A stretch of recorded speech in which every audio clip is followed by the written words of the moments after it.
On this episode, the Posse is on the road in College Station, Texas to attend Winterblitz, held on February 28, 2026. The show is held at the Museum of the American GI, which boasts an impressive collection of military vehicles, from World War I all the way to the modern day. It includes tanks, soft skins, and even a boat and a helicopter.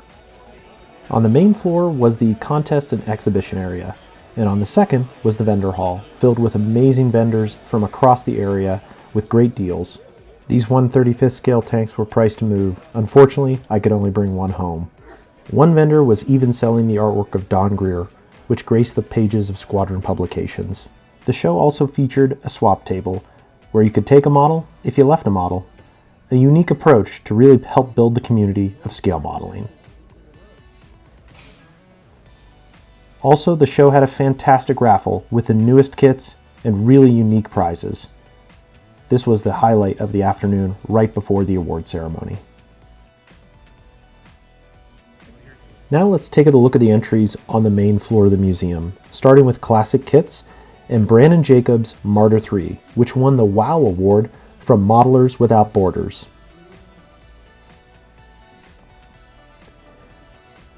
Moving down the table, you can see this Dragon Wagon with Panther. It was a standout piece that I really enjoyed. Another one I'd like to highlight is a 72nd scale M1070 from Brandon Porter with a burned out ambulance on the trailer.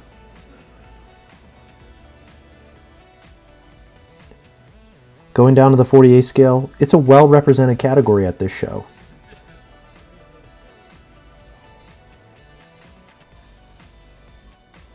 There's Cliff Herring Sturm Tiger, a standout piece in the category.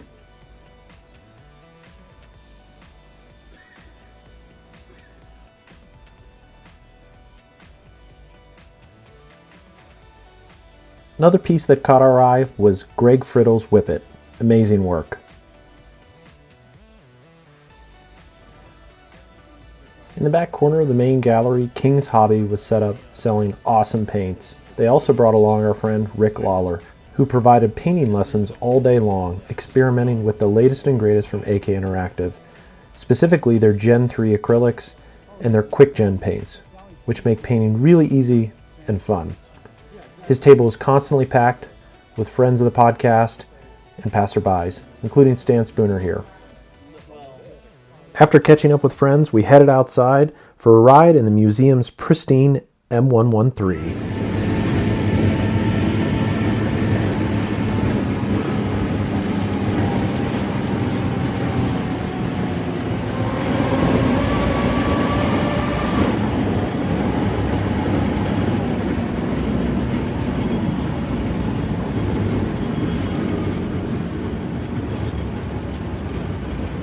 After the ride, we headed back inside and caught up with some of our best friends. All right, we're here at the Winterblitz show, and we ran into our buddy Andy Taylor. How you doing, Andy? I'm doing great. So first of all, how cool is this show? Where else do you have tanks next to tanks? I mean, it's awesome. You look up, you have a Cobra, you got a Pipper over here. It's phenomenal. Absolutely. Well, what did you bring today? What did you bring to the show? Well, I brought this wonderful little British tank destroyer here. The FE4 2005 Stage 2. There's only a couple of them made, so got an artistic license. I like the color, I like the Egyptian eye. What was the build like? It was a really good kit. It's AFV Club. It kind of fell together, and it has a lot of heft to it. I like it. It's nice. It's a solid kit. Awesome. How many pieces did you bring to share with everybody? I brought 9 this year. Okay, awesome. Yep. Well, I hope that you do well. Have you had a ride in the M113 yet? Not in 20 years. Oh, okay. Okay, so it might not be fun for you. It might be like, I'm good. No, they're great vehicles. They're fun. I love seeing the enthusiasm, people coming up. I love watching the little kids come out of the TC hatch. It's a beautiful thing. Yeah. Well, what would you say if somebody next year's thinking about coming to College Station for Winterblitz? I'd ask, why are you still thinking? Get the reservations and come. It's worth it. Nice. Awesome. See you soon. Thank you.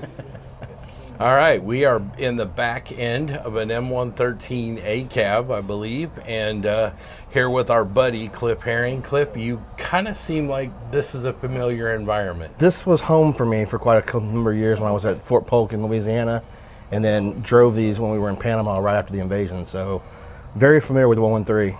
Yeah. And smell brings back a lot of memories. Having some flashbacks here. I wondered if that was the reason why you weren't the first person in line when they started getting rides. I drove one, I rode in them, I've changed tracks on them, so it's kind of like, you guys go for it. Don't throw a track. Well, we're here at a model show today at this Armor Museum, the Museum of the American GI, and really, really great facility. Have you been here before? And I was here for, I think, it was the second or the third Winterblitz. Been back for another one, and it's just it's a great venue. Yeah. It's like, it's kind of it's a must go-to show. Yeah. Yeah, you mentioned smell, and man, there's nothing like, you know, a venue like this where there's actual vehicles along with model kits on the table. You know, it really has a sort of that third dimension, you know, being able to smell machines that are run. Yeah, they don't smell bad. They just smell like fuel. So Yeah. But it's that musty, if you've been in the military, that musty, greasy, oily armor smell. So Yeah. it's cool. What'd you put on the table today? I have my Tamiya Sturm Tiger I put on the table, and my Mark 44 that I built for the group build is in category 9,000. In that category, it's last hurrah, because after we're done, it's going home with Skipper. Oh, that's awesome, man. Love that model. Lots of memories, lots of good times around that. Tell us a little bit about your quarter scale Sturm Tiger. Well, we kind of started our E25s at the same time. You won medals with it, and I scrapped mine because I totally goofed it up, and I needed a slammer build, which you guys know I build slow. I don't build slammer builds. And I had it sitting on the top, so I picked it up and I opened it up, and I was like, just out of the box. I ordered a photo etch crane for it, and then I bought pie tins for the armor skirts, and true to form, it took me almost a year to build it, but I got it done. And my first just, German yellow paint job, and it came out pretty good, I think. Yeah, I would definitely say so. I really, really like the finish. It's a little bit unique for a Sturm Tiger, but the weathering really kind of sets off that Dunkelgelb very nicely. Appreciate it. Really highlights all the details that you put into the build. Like it, thank you. Awesome. Appreciate it. Well, we look forward to seeing you again, but great job on the Sturm Tiger, and it's great to see the Ammonite again, and we'll run into you soon. Sweet. All right. All right, Scott. Heading back inside, we decided to check out what was new on the table. As you can see, there's a lot of 38T chassis, which was this year's theme award. Every entrant got a bottle cap opener in the form of a dog tag. A really nice touch for those that participated. A lot of theme vehicles. This is great. Now we enter into the German heavies, and we'll soon get into the Allied vehicles. There are some really big standout pieces here.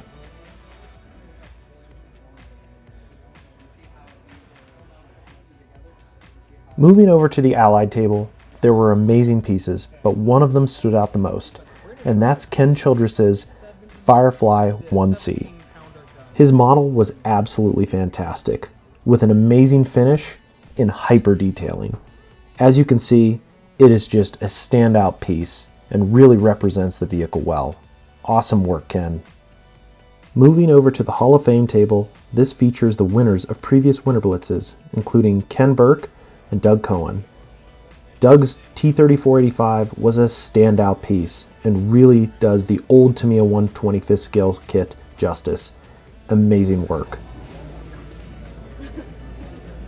Also, there's Stan Spooner's M551 Sheridan, another awesome piece that I was so happy to see in person. Now we're going to head back upstairs and chat with more of our friends who are at the show.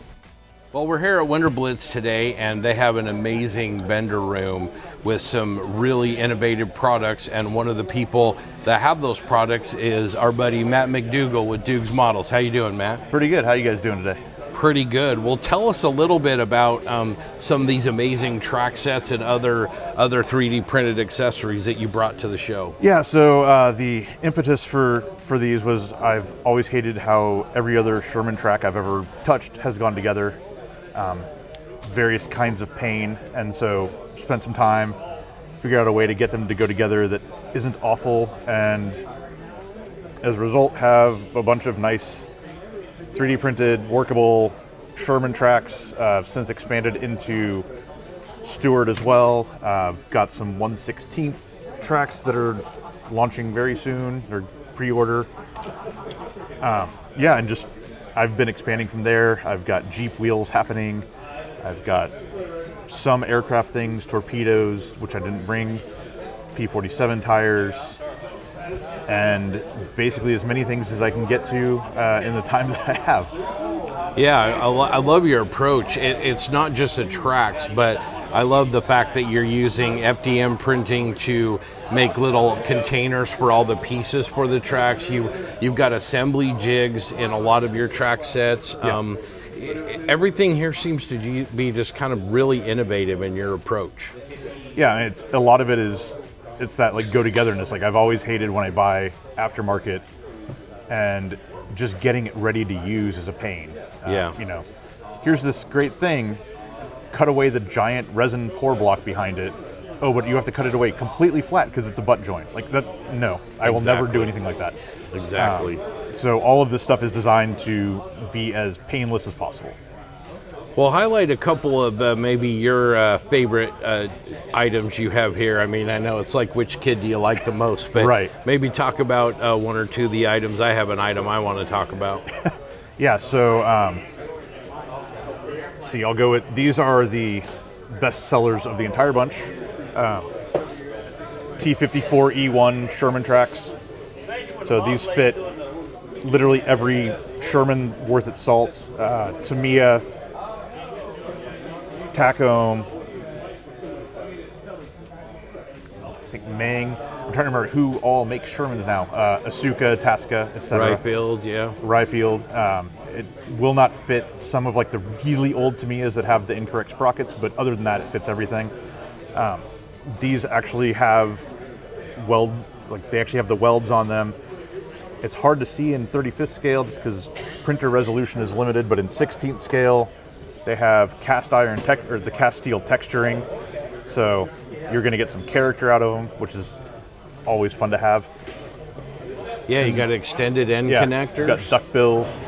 The 16th ones are going to have 5 different kind of, they're not really wear patterns, 5 different bending patterns to represent, those things rarely stayed clean. Working on, speaking of other tracks, M24 Chaffee tracks for the Tamiya, and then for the big, I believe it's Gecko is coming out with one. Yeah, the Chappie. Yeah. Yep. The T66 tracks for Andy's Hobby Headquarters. Stewart tracks for the Classy Hobby. I've also got Stewart tracks in 35th for mini art, etc. Jeep wheels for Mang and Tacom. Yeah, those wheels are my favorite. Incredible sidewall detail, valve stems. I mean, just you're not just leveling up the Tacom kit. You're like 3 levels up on that. Well, for people that are at home, how do people get a hold of you to order your products? Yeah, so the website is doogsstudios.com, and then just head up to the shop link, and everything's there. You can also find me on Instagram as Doogs Studios and on Facebook, annoyingly, as Doogs Models, because they will not let me change the channel name. Yeah. But I think if you search for Doogs Studios, it still shows up. There are other places, but those are the easiest. Okay. Last thing, any new products that you are ready to talk about that maybe people want to be on the lookout for? It just came apart on me. So, early concept of T28 tracks for the upcoming Tacom kit. These are going to be hybrid tracks that are going to combine essentially like Lincoln length big sections with workable tracks to get around the sprockets and idlers. Kind of combining the best of both worlds there, so you're not having to build 400 track links. Yes. And hoping that those are a thing that people embrace to get through that kit. Man, with all the parts, that's got to save hours and hours of work on that. So awesome. Doogs Studios online, and Matt McDougall, thanks for taking some time with us. Yeah, thanks. So we're here with Tim Campbell, a local Texan, but you're not really Texan. I'm not. I'm from the UK originally. So. Outstanding. So what did you bring today, Tim? So I brought a Mang 35th scale Renault FT17, and because I like the FT-17 they have in the museum, and I thought I need to build a model of that. So that's what I brought. It's my one completion in the year, and when I say in the year, I mean since last year. So Outstanding, outstanding. And you love to build unique things, if I remember correctly. yeah, I like to try and find something different. I think just whether it's from a smaller air force or an unusual country or just a different type of marking, just like to try and find something that's a bit different. That's all. Yeah. How long have you been coming to this show? So this show, I've been coming to this show for about 5 years, or probably since it started. You know, I like it because it's just a small show. I love the atmosphere. It's great for catching up with people. You know, it's nowhere else can you come and just be in with all the military vehicles. It's the best. And yeah, so I like it for that. Outstanding. What's next on your bench? Next on my bench is a Trumpeter 35th scale C1 Ariete, the Italian battle tank. It's all painted. Now I have to make a green blob come to life. So that's next up. And a resin Hungarian Toldi, which I got from Tracy Hancock. So nice. that's sort of coming together. That's awesome. He's a great guy. I see, listeners, totally odd stuff. I don't think I've seen any of those on a table in the U.S. in a long time. No, so. I haven't either. So you know. Outstanding. Well, Tim, thanks so much for taking the time to chat with us. No, thanks, pleasure. Hope to connect again. Yeah, good stuff. Thank you. Thanks. Now we're going to head to the museum's newest building, which houses a beautiful M4A1 Sherman, and not one, but two M18 Hellcats.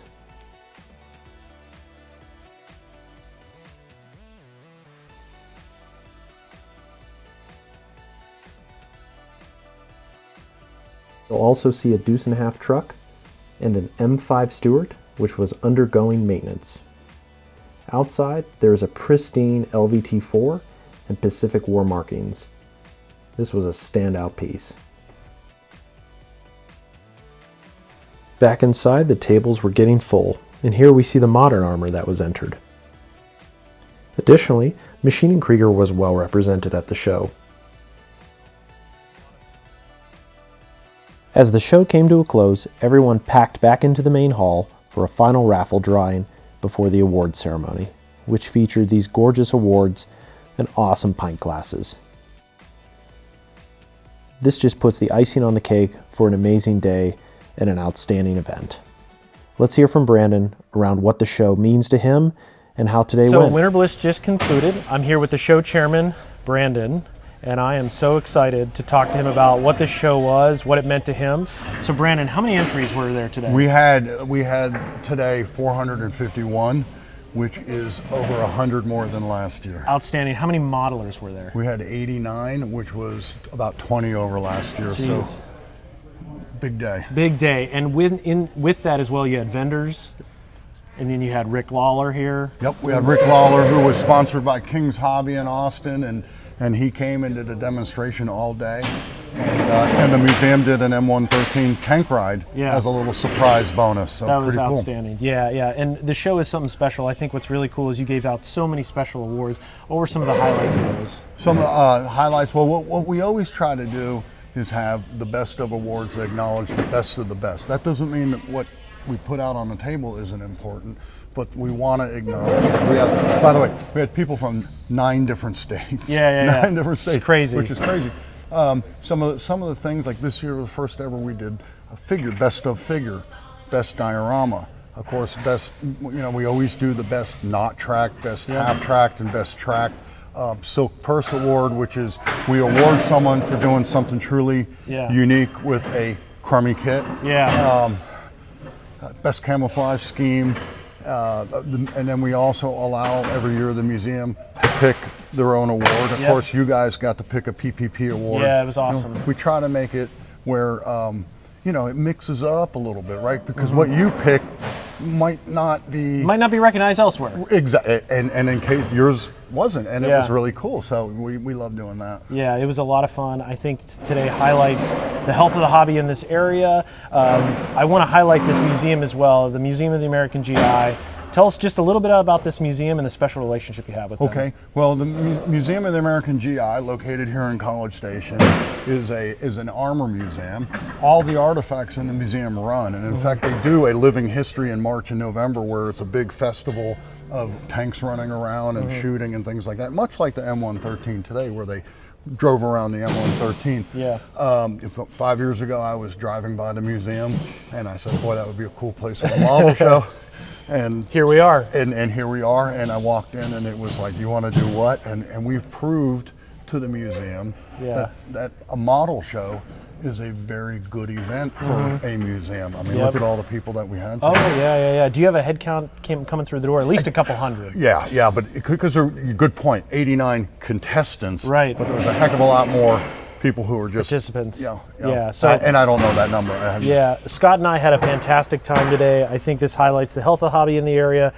And also the approach you take to the show is much different than traditional shows, and just really focuses on the social aspect, community awards, and is the best thing for the hobby today. No doubt. We just want to have fun. I mean, and not take it too serious. Exactly. It's serious, right? Right. But you know, it's fun. So with that, maybe closing, tank of the year next year is we decided to go back to the Americans.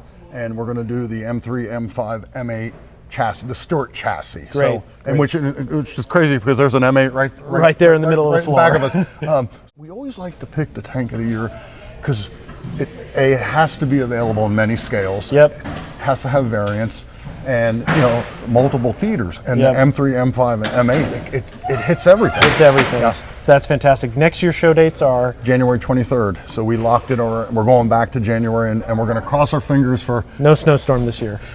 No ice. No, the postponement date that we had would be only 5 cold days of all winter this year in Texas. So. But this turned out great. I think it turned out better than it would have in January. Talked to a lot of people who weren't going to be able to make, for whatever reason. They were like, "Good, I'm so glad it got postponed because I could have made it today." And so we lost a few people too, but it's okay. Today was fantastic. I certainly had a great time. The Posse wants to thank you, Brandon, for a wonderful event, and we can't wait to attend next year. And I just want to say congratulations to this guy winning the best of show. No nonsense. This guy deserved it, and people are raving about your build. It's an honor. I really appreciate it. Yeah. So we'll definitely be back next year. And well, you have to, because you're going to get inducted. That's how you get us to come back, I guess. So I'm in. So thank you so much, Brandon. Just want to thank everyone for watching this show video. And if you're in College Station next year on January 23rd, Saturday, January 23rd. Attend this show. It is fantastic. Come meet friends, meet new friends, and build some models. So we'll see you then. And in fact, I get one more plug. Go for it. The museum has already said it's looking definitely like next year we could. In the expanded facility. Yeah, so we don't know how we're going to use it yet, but we're going to have more room. So. Yeah, so viewers, if you saw before some of those clips from the all wood inside building with the 2 M18s and the Sherman, that's where this show will have a part of it next year as well. So come, don't miss it. Scott and I will be here. Thanks again, buddy.